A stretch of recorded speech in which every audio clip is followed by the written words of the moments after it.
কাবাব চিনির উপকারিতা ও অপকারিতা সম্পর্কে আজকে আপনাদের জন্য এই প্রতিবেদনটি নিয়ে এসেছি। হিজিবিজির দর্শক বন্ধুদের স্বাগত। আজকে বলি কাবাব চিনির উপকারিতা এবং অপকারিতা সম্পর্কে। এই মশলাটি আমাদের দেশে একটা মশলা হিসাবে ব্যবহার হলেও আরও অনেক ছোট ছোট প্রয়োজনে ব্যবহার করা হয়। কাবাব চিনির উপকারিতা সম্বন্ধে বলতে গেলে প্রথমেই যেটা বলবো সেটা হচ্ছে এটার মধ্যে এমন সকল পুষ্টিগুণ উপাদান রয়েছে যেগুলো আমাদের হজম প্রক্রিয়াকে উন্নত করতে কার্যকরী ভূমিকা পালন করে থাকে। সেই সাথে কাবাব চিনির এই সকল পুষ্টি উপাদান যেমন বদহজম, গ্যাস, অ্যাসিডিটি সহ পরিপাকতন্ত্রের যাবতীয় সমস্যাবলীগুলোকে দূর করে কার্যকরী ভূমিকা পালন করে।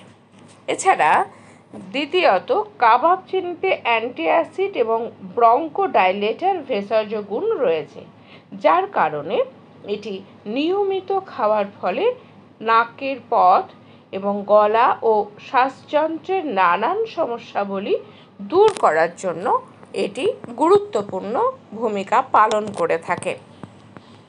তৃতীয়ত কাবাব চিনি খাওয়ার ফলে শরীরের কোথাও ফোলা ভাব এবং ব্যথা দূর করার জন্য এটি সহায়তা করে থাকে। সেই সাথে এই চিনি যে ফল থেকে হয়ে থাকে সেই ফলের পেস্ট ব্যবহার করার ফলে মুখের ঘা এবং মাড়ির ব্যথা কমানোর জন্য অত্যন্ত কার্যকরী। কাবাব চিনি খাওয়ার ফলে এটা 4 নম্বর উপকারিতা বলছি। কাবাব চিনি খাওয়ার ফলে বুক জ্বালাপোড়া করা এবং পেট ফাঁপার সমস্যাগুলো দূর হয়ে থাকে।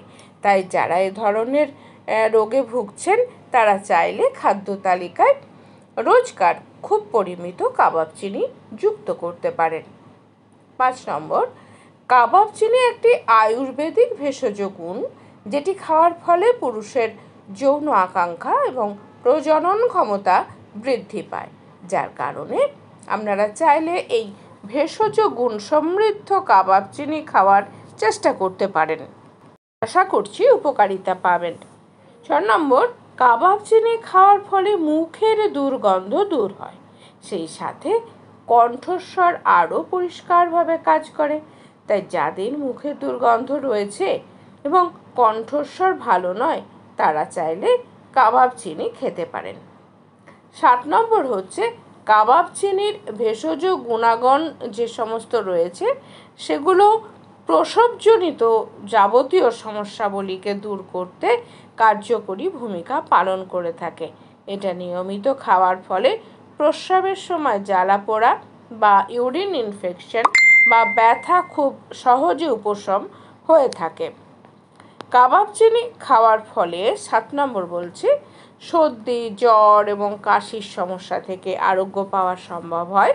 তাই যাদের এ ধরনের সমস্যা হয় তারা কাবাব চিনি নিয়মিত খাওয়ার চেষ্টা করুন। আশা করছি সঠিক উপকারিতা পাবেন। কাবাব চিনি খাওয়ার ফলে মুখের রুচি ফিরে আসে, এটা 8 নম্বরে এসেছি। তাই যাদের মুখের রুচি কম তাদের খাদ্য তালিকায় কাবাব চিনি যুক্ত করতে পারেন। মুখের রুচি ফেরানোর জন্য এটা অত্যন্ত কার্যকরী। সবশেষে বলি কাবাব চিনি খাওয়ার ফলে মানসিক বিষাদ থেকে মুক্তি পাওয়া সম্ভব। এছাড়া এটি খাওয়ার ফলে বয়সকে নিয়ন্ত্রণ করা এবং ত্বককে আরও সজীব এবং সতেজ করে রাখার জন্য ভীষণ কার্যকরী ভূমিকা পালন করে থাকে। আর গলা ব্যথার ক্ষেত্রে ওষুধ না খেয়েও আপনারা 2-4টে দানা কাবাব চিনির মুখে রেখে যেভাবে লবঙ্গ খায় সেই একই তালিকায় এটা খেতে পারেন। আরও বলবো কিভাবে খাবেন তারও নিয়মগুলি। কাবাব চিনি খাওয়ার সময় অনেক সময় কি করা যায়, অনেকে সকালে এবং রাতে হাফ চা চামচ আধা কাপ গরম জলের সঙ্গে গুঁড়ো করে মিশিয়ে এটা খেতে পারেন, অনেক উপকারিতা পাওয়া যায়। আর তো যা যা উপকারিতার কথা বললাম সব উপকারিতা গরম জলে মিশিয়ে গুঁড়ো করে খেলেই পাবেন। আর একটু সতর্কতার কথা আমি বলি, সেটা হচ্ছে যেমন ধরুন অপকারিতা নেই বললেই চলে, তবে এটি পরিমাণে বেশি খাবেন না, অতিরিক্ত কখনোই খাবেন না, অল্প একটু খাবেন। কেন কি অনেক সময় বেশি খেলে মূত্রনালীতে সমস্যা হতে পারে।